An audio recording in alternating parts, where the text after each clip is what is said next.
Welcome to A State of Mind. This is Julian Royce. I'm recording this here at my office in downtown Boulder, Colorado, where I work with couples and individuals and also host groups. And on that note, I will be offering a new psychedelic integration group that will be available online. It will be meeting every other week, and I'll be sharing more details with that soon, so look out for that. I work as a therapist, meditation teacher, and coach, and I'm now able to offer legal psychedelic-assisted therapy, so please contact me to learn more. In today's episode, I'm really excited to be speaking with an old friend of mine, Kevin Cannella. I went to school with Kevin at a place called Naropa University some years ago, and it's been really sweet to see his success, his progress, his path since we graduated together. In fact, after graduating, we worked together at a place called Balsam House, which we talk a bit about in this episode, but that was a really special place to work where I got to be with people with severe mental health issues like schizophrenia, bipolar, severe depression. And I learned a lot, and it was an incredible experience. Kevin has gone on to create an organization called Thank You Life, which is an amazing organization, and its mission is really to help make legal psychedelic-assisted therapy accessible to more people. As many of you know, things like ketamine-assisted therapy can be very expensive, especially if you go through a full course of it, which is often recommended. And in fact, a lot of the research studies are done with protocols where the people will receive ketamine-assisted therapy something like 2 or 3 times a week for 2 or 3 weeks in a row. Different studies will use different protocols, but that's an intensive course of therapy. One of the interesting points that Kevin makes and his organization makes is that if you add up the cost of ketamine-assisted therapy, as expensive as it is, it's actually cheaper in the long run than weekly therapy with taking something like SSRIs over a decade. So depending on how you look at it, a higher cost up front could potentially have a bigger impact and better outcomes long term. Thank You Life is also doing really good research on the results of ketamine-assisted therapy in particular, so I'm excited for you to hear about all this and more in this episode. And I wanted to give a bit of a personal update here. As many of you know, I created a community house in Boulder, Colorado called the Awareness House. This was a home that was based on principles like mindfulness, meditation, authentic relating, really valuing creating community, connection, things like creative expression and supporting each other. And it's been a really beautiful, sweet community. In a sense, it will always carry on, but the physical home and the living together part of it has come to an end. At the end of April, we brought that to an end. There is some sadness and mourning and change and just a big transition. And in general, a lot of, just a time of transition in my life. But I'm grateful for the Awareness House and that experience over the last couple of years, and I may share more about it in upcoming episodes. Community building and valuing connections and fostering a sense of deeper community is something I'm really passionate about, and there's a lot of ways that I have engaged with that. And I continue to learn and grow in that area, and I consider myself, to some degree, to be a community organizer and event producer. And on that note, I have an upcoming offering at a small festival here in Colorado called Nectar Festival. I'll be there this Sunday, July 7th, and I'll be offering my workshop, which is called Heart Awareness Ceremony, A Taste of Tantra. And it's based on principles of Buddhism, of mindfulness, of somatic trauma-informed therapy, a lot of things I'll do with clients. The entire workshop is based loosely on traditional Buddhist sadhana, or daily practice, and it includes a lot of elements of ceremony, of ritual, ways to connect deeply with yourself and others, and then to bring that into movement and expression, and ideally to find a sense of wholeness and integration, and also to foster deeper connections, and specifically designed for that kind of festival environment. I've gotten good feedback on it, and I've taught other versions of it at places like Envision Festival in Costa Rica. So I'm excited to be offering that, and then I'm going to be doing a DJ set down there as well. As some of you may know, and I've shared a bit about here on the podcast, I'm also a DJ, and I enjoy playing at things like ecstatic dance and conscious events and gatherings. And so I will link my SoundCloud below here again too. So check that out. I'm adding more to that every week, and that's been an exciting part of my life. So please check all that out. Send me a message. Let me know what you think of this podcast. And without further ado, I'm very excited to bring you the great, the powerful Kevin Cannella.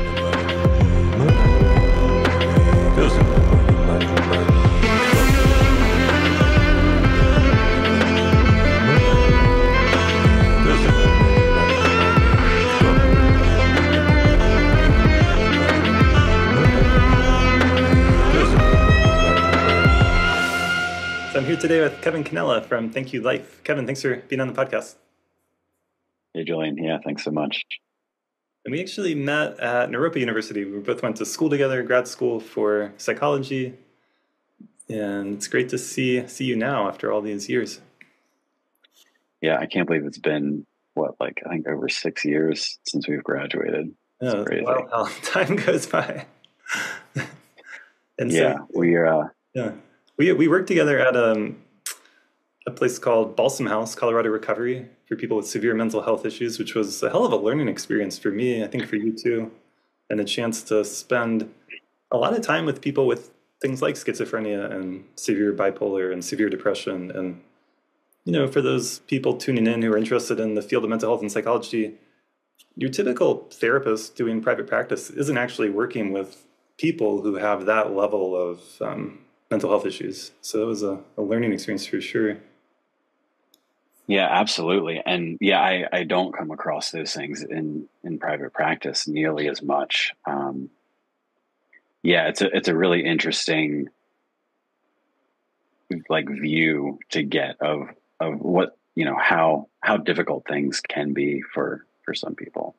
Yeah, yeah, and it's challenging work. I have had some clients in my private practice with schizophrenia, and it's it's such a can be such a difficult thing to work with, and um, yeah. And then you went from that to doing mostly private practice, seeing your own clients one on one, and now you are with this organization called Thank You Life. Do you want to just share about that? Can I introduce it? Totally. Yeah. And just a bit of how I got there too. So, yeah, I got into private practice and really, I'm sure we'll talk a little bit about my background some more, but psychedelics have been such a part of it that when I graduated from Naropa, I really had kind of two goals in mind. One was to get into the psychedelic industry in some sort of way, and the other was to really build out a private practice to serve as kind of the foundation or launching pad for my career. So yeah, after Balsam House, which was a great experience to really um, see how difficult things can get for people and really help me build out my hours. I got into private practice, did a lot of trauma trainings and ketamine training and MAPS MDMA training, and yeah, a couple years after we graduated, I was yeah, in fully in private practice. And what me and a lot of other colleagues noticed as I was getting into like the ketamine assisted psychotherapy work was how expensive psychedelic therapy was. Uh, and so, there was just this sort of like running thread among a lot of us like, hey, wouldn't it be great if there was some kind of fund that we could all plug into and then we could really not have to worry about how many sliding scale clients we could take on. I think this is just something that a lot of therapists are familiar with, taking on sliding scale clients who can't quite pay our full amount. And we're obviously limited with how much of our practice we can, do sliding scale with. And so, yeah, it was just something that was really difficult in the ketamine space, because people are paying maybe $1,000, $2,000 a month to do this sort of work. So that's where the idea really kind of originated, was me just doing ketamine in my private practice and seeing how little people could pay for it. And during one of my own journeys, actually, I just got this real clear sort of hit of guidance that was like, go start this nonprofit, go start this now. And yeah, that was back in like January 2021. And here we are, like 3 years later, finally kind of getting some traction, which is great. Yeah, yeah. Thanks for sharing that. That's so interesting. And yeah, I mean, you're absolutely right. Like therapy in general can be really expensive. Psychedelic therapy even more so.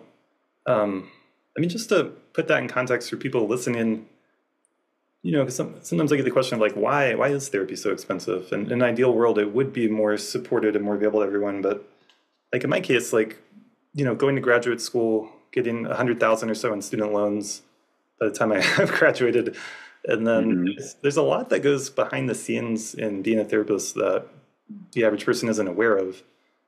everything from running an office to licensure to getting all these hours to advertising and your website and and then like you mentioned, doing additional trainings after you graduate, which again aren't cheap, and it's is what it is. But I think this fund is a great idea, and I think our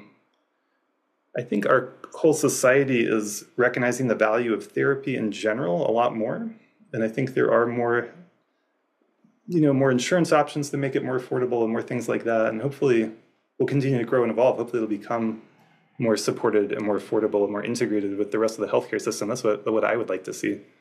But Yeah, absolutely. No, I absolutely agree with that. And I was actually talking with our board chair about this, where our goal with Thank You Life is actually very similar to what we say in therapy. In therapy, we will often say, like, we're working ourselves out of a job. Ideally, we're helping somebody heal to the point where they don't really need us. They don't really need therapy. They feel comfortable, graduating, so to speak, and moving on. And we feel the same way about what we're trying to do in the industry of mental health and psychedelics, where ideally there's a supportive enough environment where everybody who wants access and who this is a good solution for can get access. And in that sort of case, we won't be needed. If insurance covers it, and and the sort of holes that exist are filled. Now, ideally, we're also part of that solution, and that's what we're trying to be, is really be a big piece of the solution to fill these holes and fill these gaps in access. At the moment, there is no insurance for ketamine-assisted psychotherapy, and so that's just one of the biggest kind of gaps here, and is why it's even less accessible than, say, just regular therapy. yeah, that's a great point, and good to share. And yeah, so Thank You Life is an organization, a nonprofit that's helping create scholarships basically for people to do ketamine assisted therapy in particular. Is that right? Is that again? Yeah, that's exactly what we do. And so our whole mission is to bring access to everyone in the realm of psychedelic therapy. And right now, what's legal is ketamine assisted psychotherapy. I know y'all have it a little bit different in Colorado, and Oregon, they have some things with psilocybin going on. But our focus right now is on things that are federally legal, which is ketamine assisted psychotherapy. And we partner with over 80 ketamine assisted psychotherapy clinics all over the US. And basically, when somebody goes to one of those clinics and, they learn what the price is and share that they're not able to afford it, that clinic will pass them on to us, and we'll put them through our vetting process and see if we're able to help them out and help.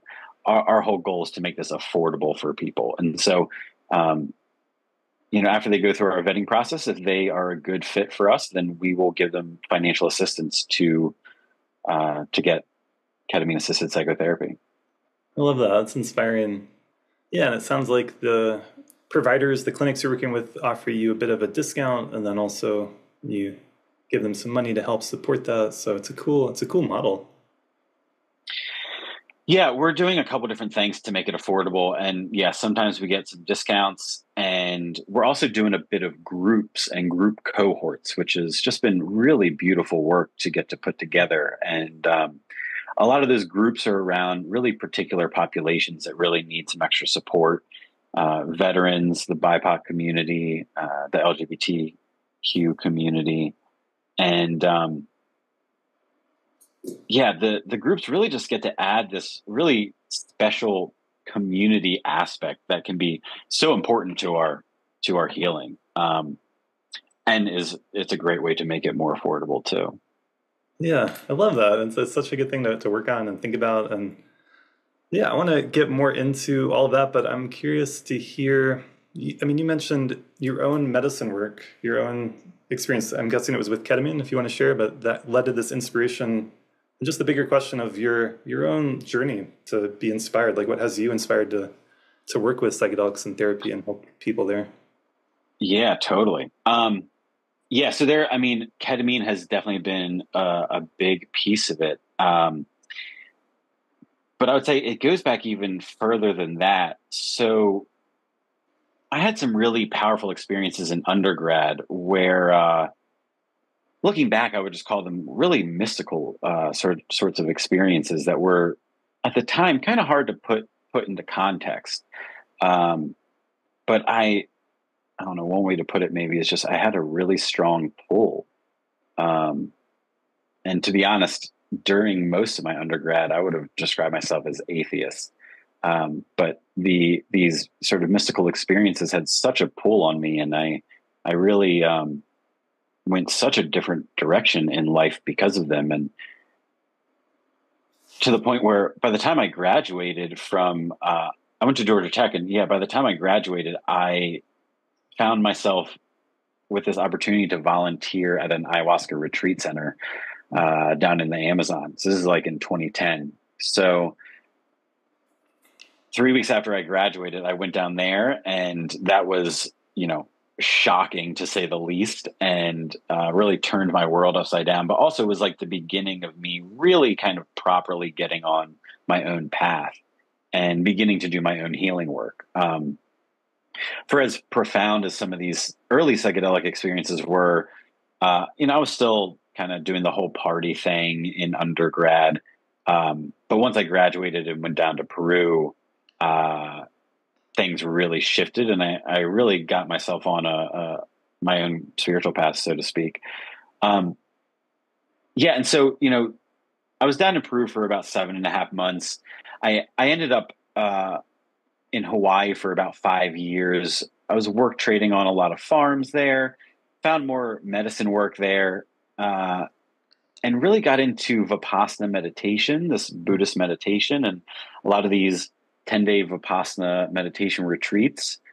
Um, and yeah, also got into some Sufism in Hawaii.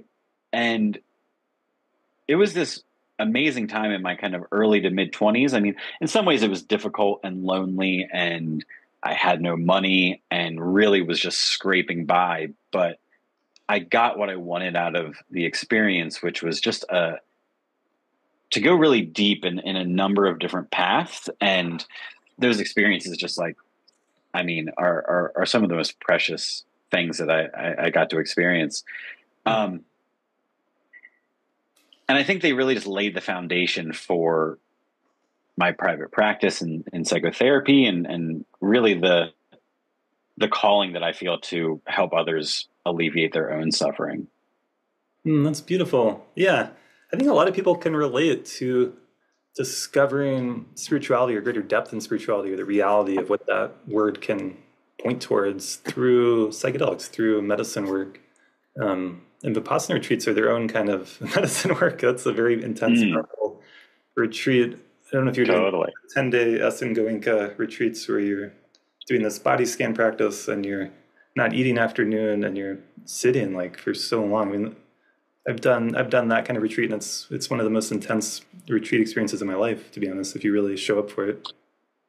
Yeah. How many Yeah, they Vipassana were, retreats did you do? I think I'm at like 15, 16 Oh, wow. now. That's a lot. Yeah. I went real hard at first. Now I do them about once every 2 years or so, but yeah, went real deep into it. And yeah, I mean, it is one of the most profound things that I've ever done in my life. And yes, also very difficult and psychedelic in a particular kind of way. But the way that psychedelics are super intense for 4 hours, it's that, but like dripped over 10 days Hmm. is just kind of how I think about it. Interesting. Yeah. So it's like, I don't know, like there's no particular moment that might be as intense as an ayahuasca experience or a psychedelic experience, but it's going to happen over 10 days, not over, 4 hours. And so that length has its own sort of intensity to it. Yeah, totally. You find that, if I can ask a question, that kind Yeah. of intensive meditation, Vipassana practice, did you find that easier or more natural to integrate and have significant changes in your so-called day-to-day life versus psychedelic medicine work or not, because I've actually found with a lot of people I work with, an intensive meditation retreat can be just as difficult to integrate as a intensive ayahuasca ceremony or some experience like that. It's very different than your normal life to spend 12 hours sitting meditating. Yeah. You have any thoughts about that? Yeah. Huh. Yeah. I mean, I think it depends. Like for me, it really depends on when I did them and what the experience was, and also what the sort of learning was. I would say for the bulk of my ayahuasca and Vipassana experiences, they were all in this 5-year period where spirituality was the most important thing. And I was basically leading this sort of retreat life. And so I would often come out of them back onto some farm where I was doing work trade for 15 hours a week and got to still spend a lot of time meditating or doing these other things. So the real integration for me was when I landed at Naropa for grad school and came out of that kind of like hippie lifestyle. And yeah, the integrating the Vipassanas that I did afterwards when I was, in school or working as a therapist, those were all much more difficult because I had a life to go back to instead of this kind of, continued, gap year that I was, extending into my late 20s. I think a lot of my experience was just unique from that perspective, where it was really this I was integrating like 6 years of experience at a certain moment. And honestly, I just found that easier. I found it easier to come out of a Vipassana and land at something that was still very spacious for myself. It's just so much more difficult now having, trying to run an organization and a private practice and really having a life. It's a lot harder to leave it. It's a lot harder to let go of it while I'm on retreat. And it's just different and definitely more difficult. But in terms of I don't know, meditation versus the medicine and psychedelic experiences, I think it just depends. Yeah, that's honest. Yeah, I appreciate your reflections on it. It's interesting how our modern life is so consuming, and especially if you're married, have kids, or working full time, it's like an expensive full time job just being an adult in this country. It feels like it really, it's just, yeah. It's hard to make the two of them work together. As a life, we're just so full here. Everything is just so full all the time. Right. Yeah. But I think it's worth trying and worth integrating and appreciating, and we can have different chapters in our life where there's different focuses. And it sounds like that 5 years for you is really informing your whole life. It doesn't mean you're spending hours a day sitting in meditation now, but it means that you're inspired by that, you're informed by it, you're in a sense formed by those experiences. All of that I think is a great way to put it. And you're right. I sit for like 20 to 40 minutes a day now, ideally in 2 sittings still, but the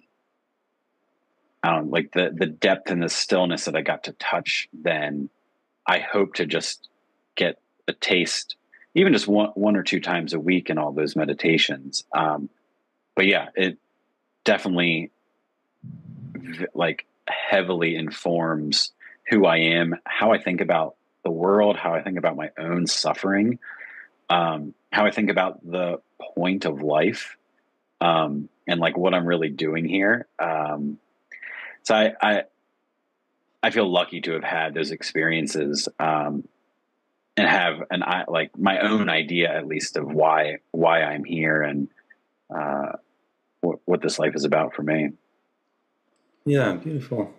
Yeah, I think it's helpful to share that and reflect on it, and yeah, appreciate where we're at in our life and how to move Mm. forward with it. And I think part of the value that a lot of people see in psychedelic ceremonial, psychedelic assisted therapy, that kind of medicine work, is potentially having a very intense, powerful, transformative experience that's not taking a lot of time, so that you can go back to your busy modern life.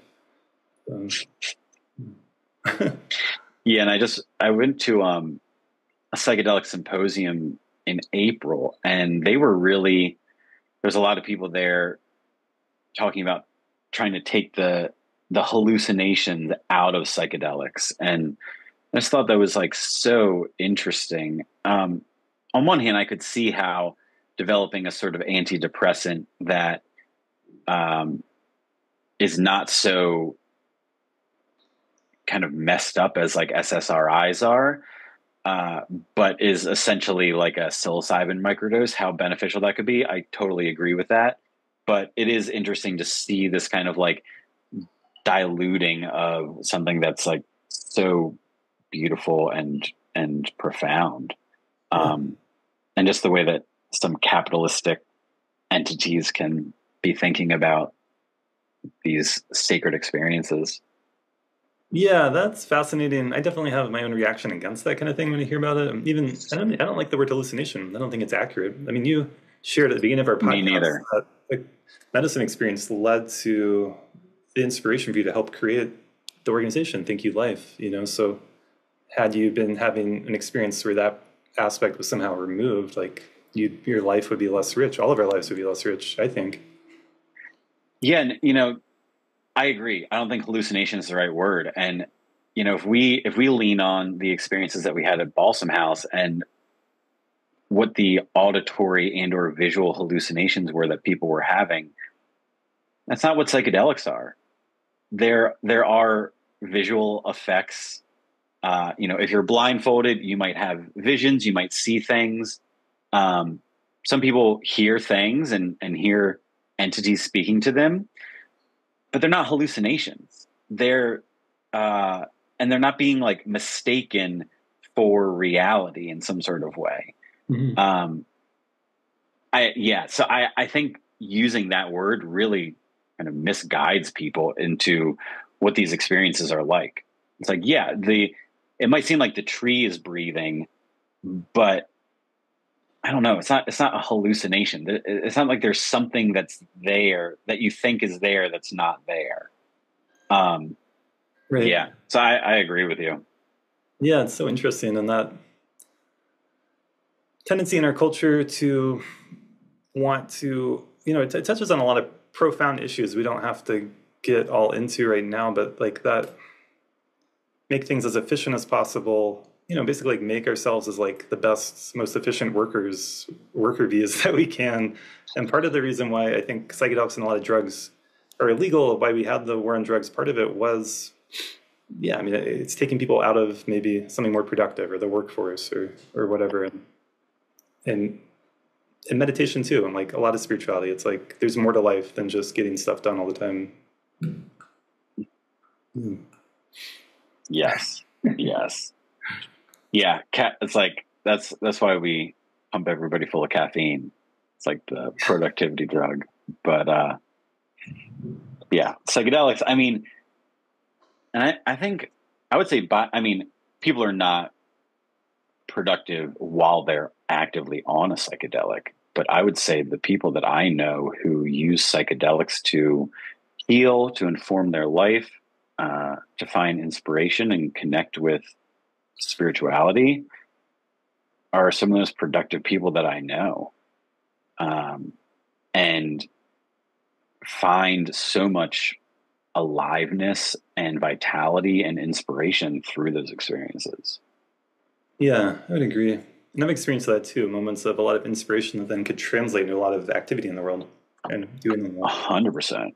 100%. Yeah. Yeah, I think part of what those experiences can do is taking away blockages that are there and get a fresh kind of take on things, fresh energy. Mm. And like it's not just metaphorical to say that, it's like kind of literal. It's like our perceptions get clunked up with our habitual patterns, and to be able to clear those away and see things freshly is a gift. I think that's what a lot of people call a spiritual experience. Mm, mm. Yeah, I really am thinking of the it's like what happens neurochemically, the neuroplasticity that Yeah, psychedelics can really bring. the novelty, the neuroplasticity. Yeah. Hmm. So I didn't quite totally finish your answer. So I gave a little bit of the background about ayahuasca, meditation, etc. Um, but yeah, so I really paused on my own psychedelic experiences when I got to Naropa, and then, but also as I got to Naropa, that's when I first started hearing, actually through a Tim Ferriss podcast, about the MDMA research that was happening. And then lo and behold, Boulder was one of the sites for the phase 2 trials of the MDMA assisted psychotherapy for PTSD. And there were some professors at Naropa who were actually part of those studies. And one woman who was, she even held a couple meetings where some of the students could learn about the MDMA research. So that was such a bridge for me from being in this kind of world of ayahuasca to all of a sudden, I'm in grad school learning how to be a psychotherapist on this path where I can get licensed by the state, and simultaneously right there in Boulder and at Naropa are these trials with, psychedelic, and, MDMA is not officially a psychedelic or a classical psychedelic, but, where psychedelic assisted psychotherapy is happening. And then I really didn't hear about ketamine until we graduated. And that's when I first understood that, oh my gosh, there is a commercially available industry here where psychedelic therapy is happening. Again, ketamine is not a classical psychedelic, but for all intents and purposes, ketamine assisted psychotherapy is a legal form of psychedelic therapy. And so when I graduated, I really had my eye on both of those, although, MDMA was still not legal. And so I eventually found a really amazing ketamine assisted psychotherapist to become my supervisor, and did Phil Wolfson's training with ketamine, the ketamine training center, I believe it's called. And yeah, did some great trauma trainings. I think the main one being sensory motor psychotherapy. And were you in that training with me too? Yeah. Yeah. Yeah. With Patrick. That was great. That was right as COVID started, which Yeah. is That's crazy. right. Yeah. Actually, Dr. Carla Clements was the first guest on this podcast, who's a professor at Naropa University who was working with MDMA with the MAPS trials. Yeah. Amazing. Yeah, and that's who it was who held those meetings. And that was it was like right as I got there. So yeah, just that first spring semester that we started, and she had a couple of those meetings. I don't know if you were there, but that was it was wild to, I was in Boulder for like 3 weeks, and there I was at this meeting about the MDMA trials that were happening. It all made me feel like I was really at the right place. But yeah, anyway, so by the time I graduated, started hearing about ketamine and kind of going down that path, and was able to have some incredibly profound ketamine experiences myself, and was able to do some really profound healing work with ketamine as the client, getting into some pretty intense attachment wounds that I had. Beautiful. Yeah. Thanks for sharing. I think the time that we went to grad school for psychology was really kind of cusp of this transition where it was psychedelic and medicine work like this is coming more out of the closet. It's becoming more mainstream. I mean, I remember in 2017, I went to the MAPS conference, Multidisciplinary Association for Psychedelic Science conference in Oakland, and I almost didn't go. And I'm so glad I didn't. It was really life-changing. And I saw this coming wave where this was coming to the mainstream, and there were so many researchers and scientists presenting and people talking openly about this. Whereas even a few years ago, I mean, it was, or even a year ago, it was like that edge, you know, we're like it becoming more kind of out of the closet in a sense. I don't know how else to, what other phrase to use. I think it's a great way to, that's a great way to say it. And I remember while we were there wondering if Naropa, I think a lot of us felt like Naropa was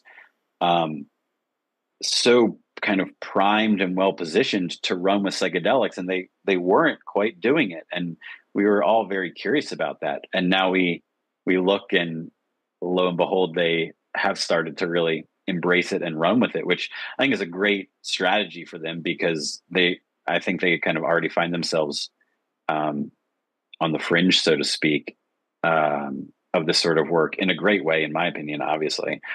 But yeah, it's cool to see them embrace it. And I think you just said it really well to say that we were on that kind of cusp period where maybe CIIS had a psychedelic program, but that was about it. And now we're really, I mean, it's a lot more places now. And yeah, it's really blown up just since 2017.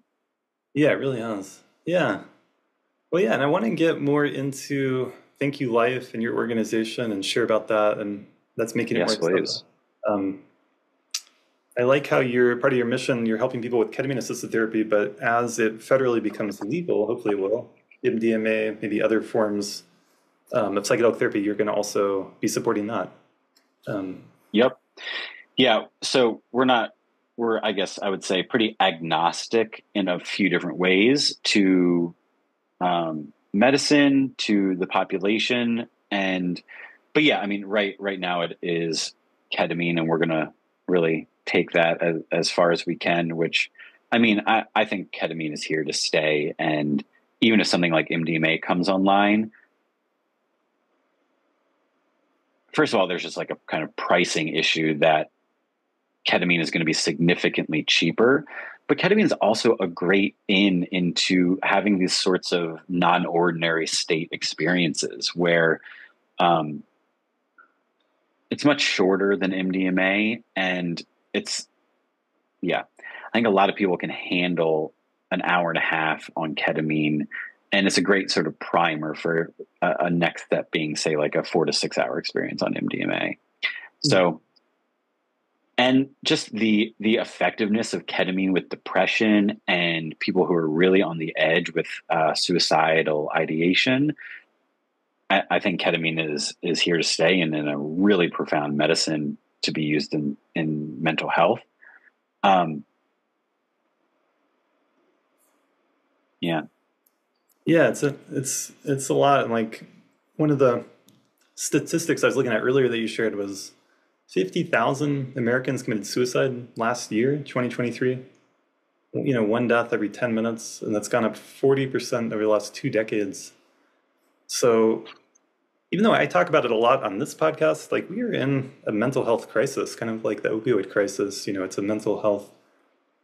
There's a lot of issues. There's a lot of increase in anxiety and depression and PTSD and trauma, especially among adolescents. And it's been tied to, there's a great new book about the impact of social media on mental health for teenagers.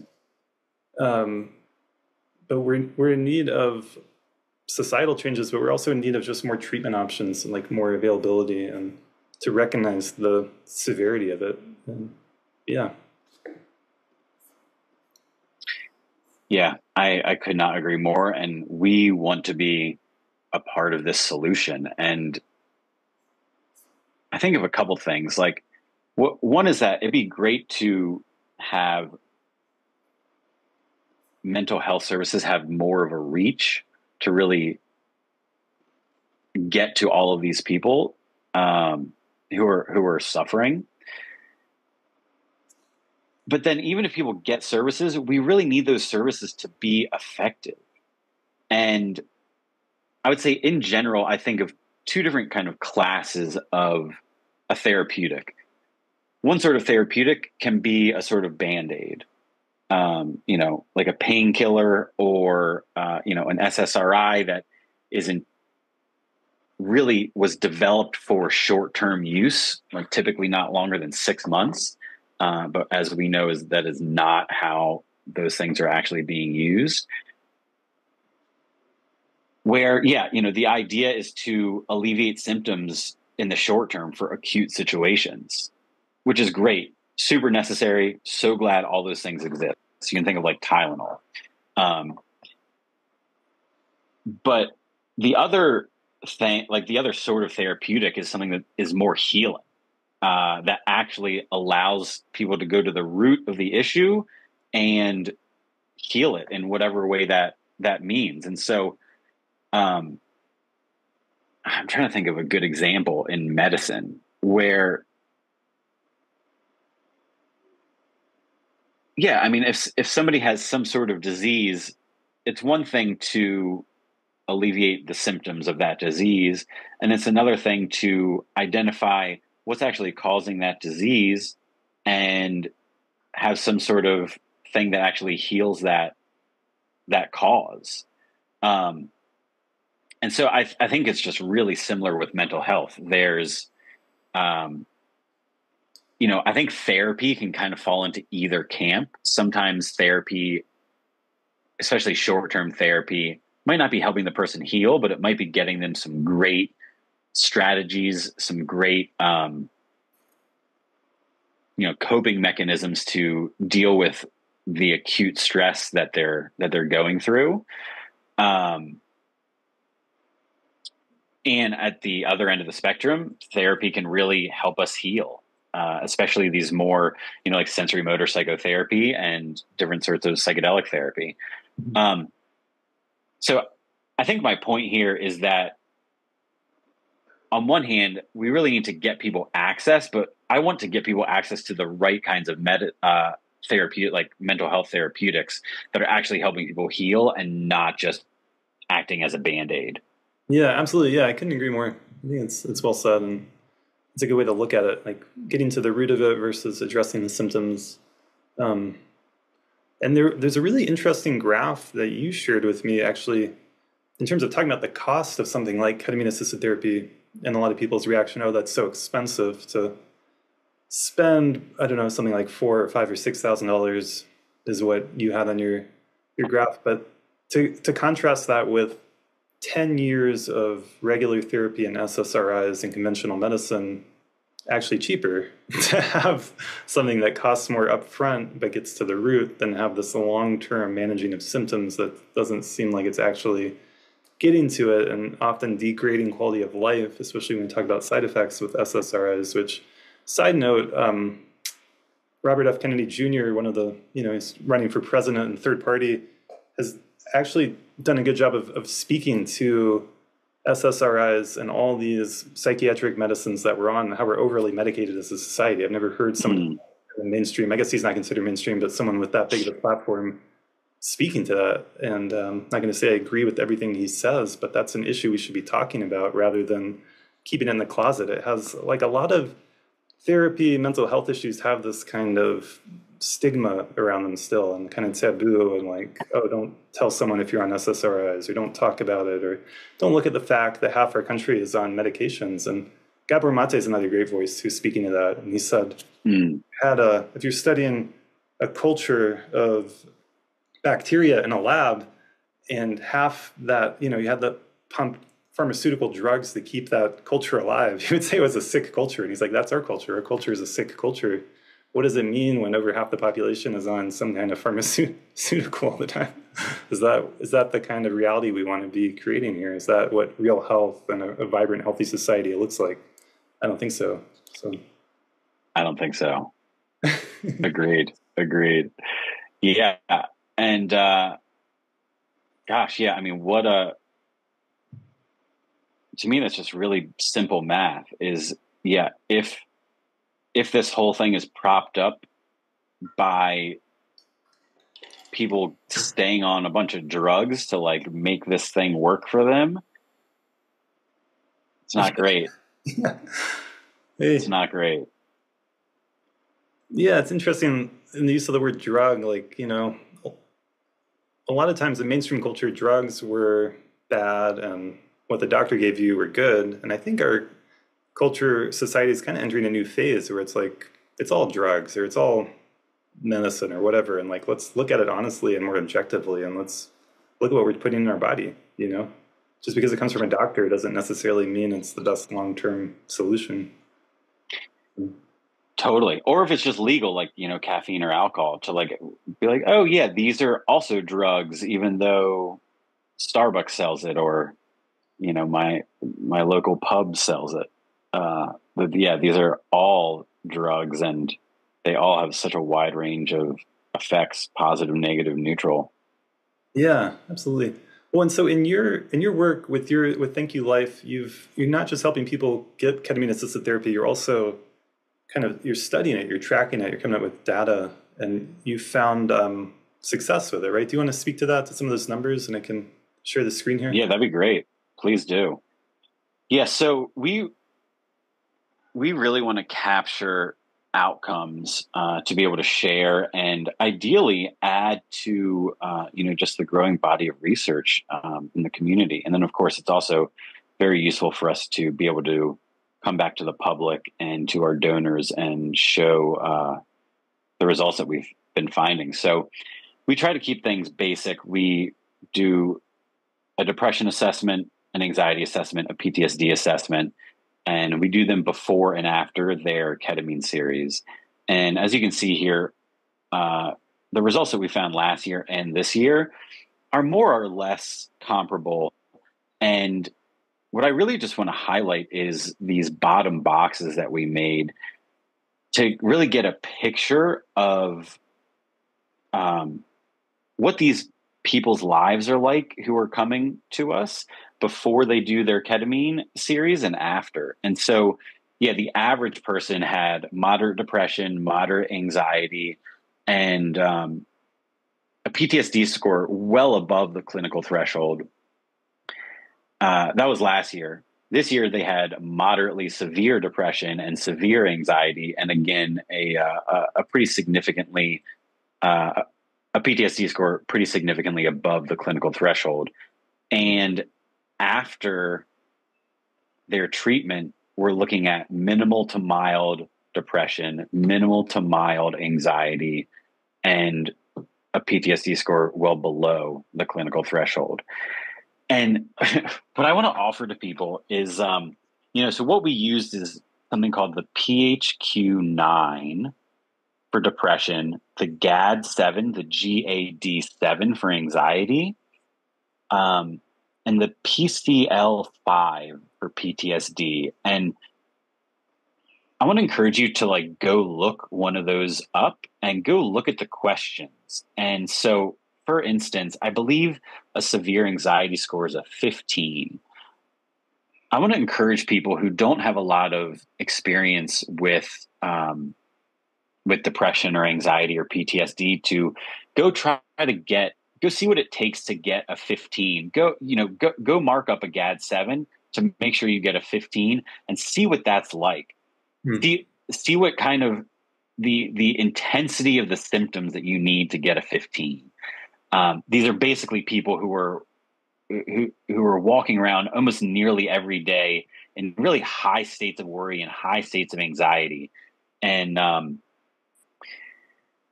so what we're really trying to communicate is the story of who these people are beforehand and who they are afterwards. So, if you go do that with anxiety, then go do it and try to get a 4 on the score. And that will give you a sense of what, the sort of suffering that these people are walking around with on the daily before they got treatment, and then how alleviated their symptoms were and their life is afterwards. Yeah, it's so interesting. Hey, could you say again the name of the scale for PTSD that you were using? Yeah, we use the PCL-5. PCL-5. So I'll try to link those below in the show notes for this episode. Yeah, that'd be great, because it's, to show somebody numbers, to show somebody, I went from severe anxiety to mild anxiety, something gets across, but, to really look through the details, what does this really mean for somebody's life that they had severe anxiety? Yeah. what's it like to walk around like that? And then what's it like to, within a month or two of treatment, to be walking around with mild anxiety? And what I often like to say is these people are getting their lives back. They're Yeah, getting their functionality back. absolutely. I love that. Any insight into from 2023 to 2024? It looks like in 2024, people you're working with are having higher levels of depression, anxiety, and PTSD. Are you just choosing to work with people who are more severe? Yeah, I mean, I think this is just you know, differences that we'll see year to year. What I feel happy about is that the changes and the symptom reductions are in the same ballpark. I think that's just really good evidence for us that we're on the right track here and that we're really finding something real. And so, what I'll also say is I'll give like a couple different reasons for why I think we're finding such good. Yeah, so these are just some testimonials here. But what, like, if you go back to the other one, why we're finding like kind of such dramatic results? My hypothesis is that on one hand, all the clinics that we're working with are really highly vetted by us. So I think we're really working with the best of the best in terms of ketamine therapists. And we're only working with people doing ketamine assisted psychotherapy where there's a therapist in the room. We're not really working with clinics who will just leave somebody in a room by themselves to go have these kind of profound experiences. So that's one thing, is the clinics that we work with. Another is I think we're finding people who are pretty desperate in pretty intense situations. And so they tend to be more highly symptomatic, yet at the same time, they're also very motivated to change. And I think it's the combination of those three things: amazing clinicians, intense symptomology, but then also highly motivated people who really want their lives back. That's allowing us to see such profound changes in these people. Thanks for highlighting that. I think that's really honest and really important to recognize. Like, the skilled clinicians, it's ketamine assisted therapy. It's not just taking ketamine and coming see me back in a month and have a 5-minute check-in over Zoom or whatever. And it's people who are motivated, which is why they sought you out, maybe why they applied for this scholarship, applied for help. They're motivated. And that's a mysterious one, but what is it? There's some old joke my dad always says now that I work as a therapist. How many therapists does it take to change a light bulb? And the answer is one, but the light bulb has to want to change. So if someone doesn't want to have some engagement, I don't know if there's ever going to be there's no magic bullet that's going to magically fix someone. So Totally. Yeah. Yes, and I think that's just another thing to highlight about this sort of work in general is, and I think it's why we're finding between the MDMA assisted psychotherapy and ketamine, it's a therapeutic that has this medicine component and psychotherapy component, because it's not a magic pill. There's work involved, and the psychedelic, as you know, just somehow facilitates a number of things, our access to what's going on inside, et cetera. But it ultimately just, it facilitates the healing experience and the psychotherapy that happens. Yeah, that's well said. I agree. It can facilitate that healing process and hopefully get to the root more, make it faster, more potent. But there's a process. It involves some effort, it involves some work, it involves showing up. It often can involve facing and feeling a lot of pain, a lot of suffering, facing difficult memories, seeing things in yourself that are painful to have to look at so that you can make different choices moving forward. Yeah. Well said. Well, great. Well, it's been really great to have you come on the podcast. I'm so excited to learn more about this organization and see the good work you're doing. And I hope that these solutions we're talking about and psychedelic therapy in general does become something more accessible and affordable. Thanks, man. Thanks for having me. Yeah. Any last words for us? I'll link to your website below, but anything else you want to share in closing? Yeah, I'll just give out a shout out and our Instagram too. Thank you life_fund. Please follow us if you would like. And there's a couple things that we're looking to fund at the moment. So if you don't mind, I would love to just highlight those. Yeah. One is we're doing a veteran retreat with this organization called Psychedelic out in San Diego, and it's $5,000 per veteran, and we're looking to do 10 veterans with them, and they're really amazing clinicians, and yeah, so we would love to find a couple people who can, who has the capacity to fund a veteran themselves. And then another thing that I want to highlight is we have a really strong partnership going with New Earth. If you want to check them out, newearthlife.org, and CCPT, the California Center for Psychedelic Therapy. And with New Earth, we're able to help a lot of young adults from LA who all have had pretty intense upbringings themselves, and because of that, have their own degree of childhood trauma. And we've had a really great program collaborating with them. We've now put 7 of their young adults through with, again, just really amazing results on par with everything we just showed you. And that's something else that we're looking to continue to fund. So yeah, if either of those things speak to you guys, please visit thankyoulife.org/donate. And yeah, you can also reach out to us. I'll just throw my email out, kevin@thankyoulife.org. Feel free to email me if anybody wants to participate in any sort of way, or wants to help these folks get access. We'd love your support. Thanks. I love that. Yeah, and I'll link all that below. So yeah, thank you so much for being on the podcast. Thanks, man. It's been a pleasure.